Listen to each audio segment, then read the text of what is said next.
अभी तो आप पहले तो ये मानते थे, मेरे जैसे लोग जो आधुनिक शिक्षा में से पढ़कर निकले हैं, कि ये जो रामचरितमानस है या राम की कथा है ये सब कल्पना है। और हमारे देश में ये जो वामपंथी लोग हैं ना, लेफ्टिस्ट, वो बहुत चिल्लाते हैं इसमें क्या धरा है, ये तो सब कपोल कल्पना है। लेकिन अभी उन्हीं के मालिकों ने, यूरोप और अमेरिका के बड़े वैज्ञानिकों ने, जो नासा में काम करते हैं, उन्होंने सिद्ध किया है कि ये सब सत्य है। आपको मालूम है, थोड़े दिन पहले नासा ने कुछ फोटोग्राफ्स रिलीज किए और वो फोटोग्राफ्स भारत के भगवान श्री राम के बनाए हुए समुद्र सेतु के बारे में हैं। मेरे पास भी वो आए हैं। मेरा एक दोस्त नासा में काम करता है, उसने कहा मैं तुम्हें भी भेजता हूं।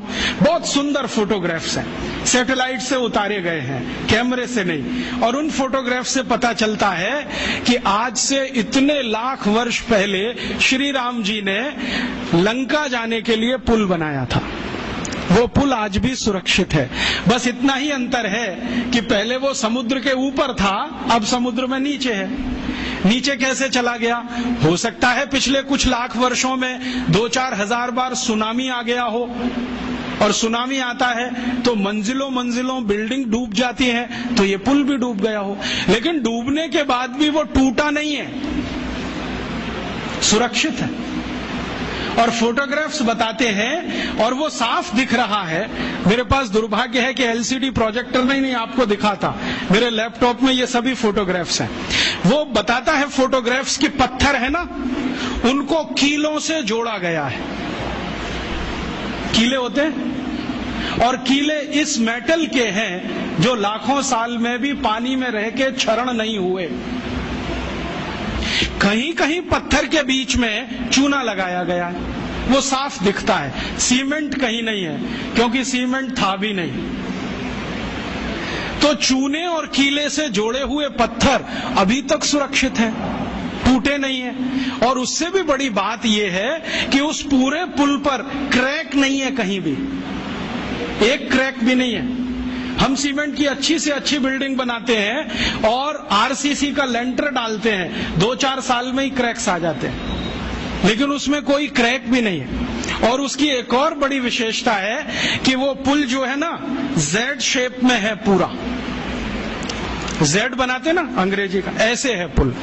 अभी जो पुल बनते हैं वो स्ट्रेट लाइन होती है, एक सीधी रेखा में दीवार खड़ी करते हैं तो डैम बन जाता है, वही पुल जैसा हो जाता है डैम की दीवार। वो जो है ना, ऐसे बनाया गया। क्यों? शायद इसलिए कि समुद्र के पानी का प्रेशर बहुत होता हो, तो उस प्रेशर को इक्वली डिस्ट्रीब्यूट करना हो, तो ये शेप सबसे अच्छा है। क्योंकि इसमें कई दीवार आ जाएंगी, हर दीवार पर प्रेशर डिस्ट्रीब्यूट हो जाएगा, तो उसकी लाइफ बढ़ जाएगी। इतनी अकल हिंदुस्तान के लोगों को आज से 8-8.5 लाख साल पहले थी। और जानते हैं इस पुल का डिजाइनर कौन? नल और नील, माने the great great construction engineer. Nal और नील दोनों ने बना दिया पुल। और अब नासा कहता है कि दुनिया को पुल बनाने की टेक्नोलॉजी शायद भारत से ही गई होगी, क्योंकि इसके पहले दुनिया में कोई पुल बना था, उसका कोई रिकॉर्ड नहीं मिलता। तो अब उस पुल पर से जाकर राम की सेना वापस आई। नल और नील और राम का एक संवाद है रघुवंशम में। नल नील कह रहे हैं कि हम पुल बना देंगे, आप परेशान मत होइए, पत्थर की मदद से बना देंगे। राम पूछ रहे हैं ये समुद्र के पानी में पत्थर तैरेंगे कैसे? उन्होंने कहा वो आपकी चिंता नहीं, हमारी है, क्योंकि हाइड्रोलिक्स हम समझते हैं, आप नहीं समझते।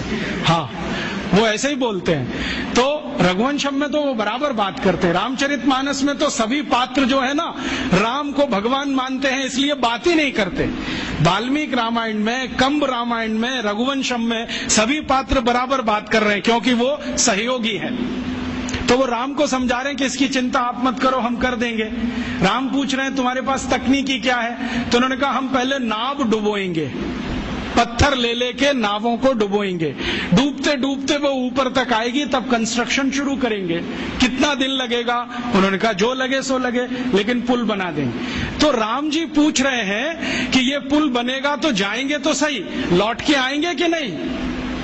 तो उन्होंने कहा आपको मैं एक गारंटी दे सकता हूं कि अपनी सेना जो जाएगी वो तो लौट के आएगी, जो रावण की सेना इस पुल पर आई तो ये डूब जाएगा।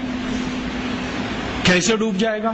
तो वो कह रहे हैं कि हमने इसका जो हिसाब निकाला है ना पूरा, आपकी सेना में तो सब बानर हैं। हाँ, और बानर जब चलते हैं ना तो मिनिमम प्रेशर डालते हैं जमीन पर।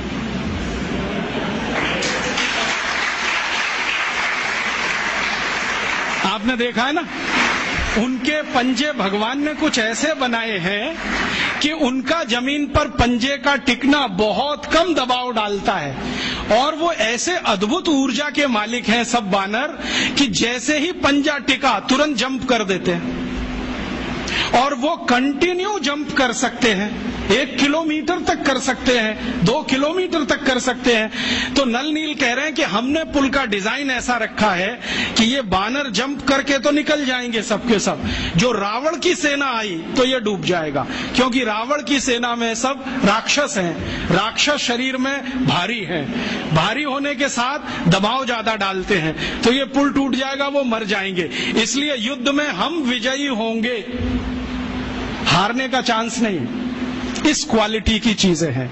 अब ये क्वालिटी किसी देश में आई हो तो मैं मान सकता हूं कि उस पुल को बनाने का मटेरियल उस जमाने में रहा हो, और उस पुल को बनाने वाले जो लोग रहे, नल नील जैसे पता नहीं कितने, उनको और भी बहुत कुछ ज्ञान आता हो, क्योंकि पुल बनाने में जो उन्होंने चूना घिसा है उसमें कई तरह की जड़ी बूटियां भी मिलाई गई, उनको जड़ी बूटियों का भी ज्ञान हो।